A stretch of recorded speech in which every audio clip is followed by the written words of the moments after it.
La question de la semaine, c'est est-ce que vous allez dire Dali ou Dali pour parler du nouveau film de Quentin Dupieux?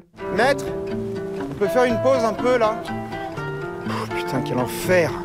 Mais ça va pas la tête? T'es fou de le déranger comme ça, tu sais qui c'est? Dali est probablement On est là! le seul artiste encore vivant sur cette planète. Alors, déjà, un premier merci. Merci parce que c'est pas un biopic. C'est vraiment même un anti-biopic. Si vous ne savez rien de Dali, ben vous n'apprendrez pas grand-chose en allant voir le film de Quentin Dupieux. Ça, c'est quand même formidable. Il n'y a pas une date, il n'y a pas un effet Wikipédia. Et puis alors, on échappe à la mode contemporaine qui serait de raconter non pas Dali, mais la femme de Dali, puisque c'est ce que font un biopic sur deux maintenant. Et donc, voilà, c'est vraiment une idée, une image, un portrait de Dali, je dirais la traduction de Dali au cinéma. Et ce qui est très intéressant, c'est que Dupieux fait ça à travers une idée de narration assez marrante, qui est de prendre une journaliste, pas très douée, il faut bien le dire, qui veut entreprendre de faire un documentaire sur Salvador Dali. Et évidemment, elle est un peu gaffeuse, elle est un peu maladroite, et en plus, elle a quand même face à elle un personnage un peu compliqué, ultra mégalo, qui va lui en faire voir des vertes et des pas mûres. Il n'y a pas de matériel cinématographique. Comment comptez-vous interviewer Dali s'il n'y a pas de caméra? Ah, non, en fait, moi je travaille pour un magazine, hein, donc c'est ça mon matériel. Un calepin, un stylo.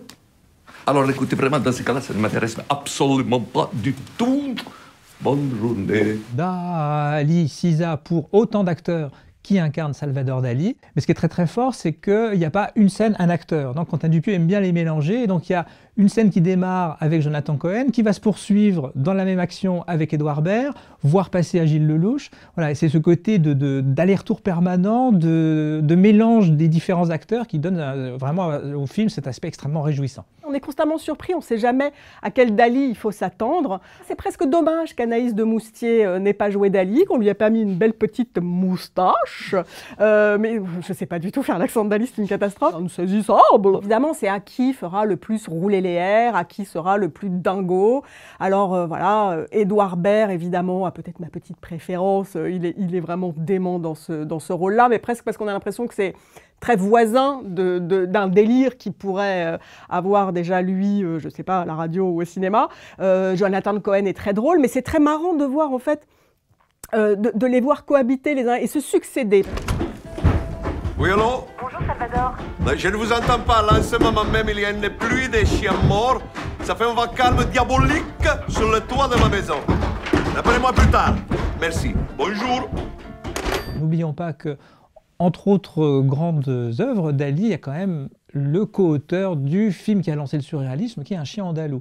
Et il y a, c'est ça qui est très drôle à voir dans le film, c'est de repérer les allusions à différentes œuvres de Dali, et notamment à ses films, et surtout au film, Le chien andalou a été co-réalisé par Louise Buñuel, et c'est un film où il y a énormément d'allusions au cinéma de Louise Buñuel, parfois très transparentes, parfois beaucoup plus cryptées. Comment raconter l'univers de la persistance de la mémoire, qui est peut-être le tableau le plus célèbre de Salvador Dali, celui qu'on appelle communément des montres molles. Eh bien, en donnant une idée molle du temps, c'est-à-dire qu'il ne va pas du tout le montrer en train de peindre le tableau, il ne va pas du tout gloser sur le tableau, il va transposer complètement Dupieux cette idée de mollesse du temps et d'élasticité. Il va faire une séquence qui se déroule dans un hôtel où Dali marche.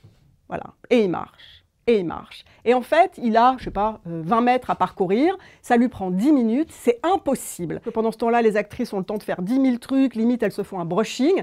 Et bien avec ça, cette simple séquence de Dali qui marche dans un couloir, tout à coup on est propulsé dans l'univers, dans la peinture mentale de Dali.